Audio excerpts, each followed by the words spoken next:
Operation സജാഗിന്റെ ഭാഗമായി കടലിൽ ഉല്ലാസയാത്ര നടത്തിയ speed boat fisheries marine enforcement സംഘം പിടിച്ചെടുത്തു. കടലിൽ ഉല്ലാസയാത്ര നടത്തിയ speed boat fisheries marine enforcement സംഘം പിടിച്ചെടുത്ത് കൊടുങ്ങല്ലൂർ പോർട്ട് ഓഫീസർക്ക് കൈമാറി. മുനമ്പത്തു നിന്നും കടലിൽ ഉല്ലാസയാത്ര നടത്തിയ എറണാകുളം ജില്ലയിൽ ചേന്ദമംഗലം കരിപ്പായി കടവ് സ്വദേശി നിലവ് വീട്ടിൽ മേഷ് എന്നയാളുടെ ഉടമസ്ഥതയിലുള്ള മനാമി എന്ന പേരുള്ള സ്പീഡ് ബോട്ട് യാതൊരുവിധ അനുമതി പത്രമോ രേഖകളോ ഇല്ലാതെയാണ് കടലിലൂടെ സഞ്ചരിച്ചത്.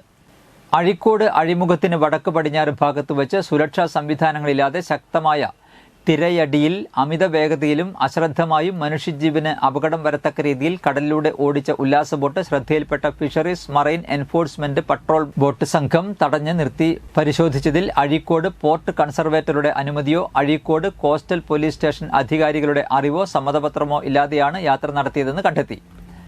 രാജ്യസുരക്ഷയ്ക്കും മനുഷ്യജീവനും ഭീഷണിയാകും വിധം കടലിലൂടെ സഞ്ചരിക്കാൻ പ്രാപ്തമല്ലാത്ത ഉൾനാടൻ ജലാശയങ്ങളിൽ മാത്രം ഉപയോഗിക്കാവുന്ന സ്പീഡ് ബോട്ടിന് പരിശോധനയിൽ വേണ്ടത്ര രേഖകൾ ഇല്ലെന്ന് കണ്ടെത്തിയിട്ടുണ്ട്.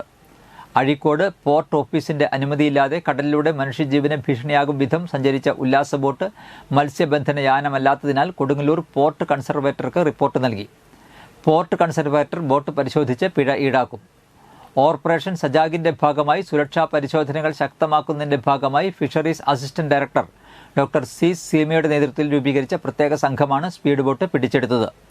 സംഘത്തിൽ മറൈൻ എൻഫോഴ്സ്മെന്റ് ആൻഡ് വിജിലൻസ് വിങ്ങിലെ ഉദ്യോഗസ്ഥരായ V N Prashanth Kumar, V M Shaibu, E R Shinil Kumar, sea rescue ഗാർഡുമാരായ ഷഫീഖ്, സിജീഷ്, ബോട്ട് സ്രാങ്ക് Santhosh Munambam, engine driver Rocky എന്നിവരുണ്ടായിരുന്നു. വരും ദിവസങ്ങളിൽ പരിശോധന ശക്തമാക്കുമെന്നും ആധാർ അടക്കമുള്ള രേഖകൾ പരിശോധിക്കുമെന്നും fisheries deputy director Abdul Majeed Pothannooran അറിയിച്ചു.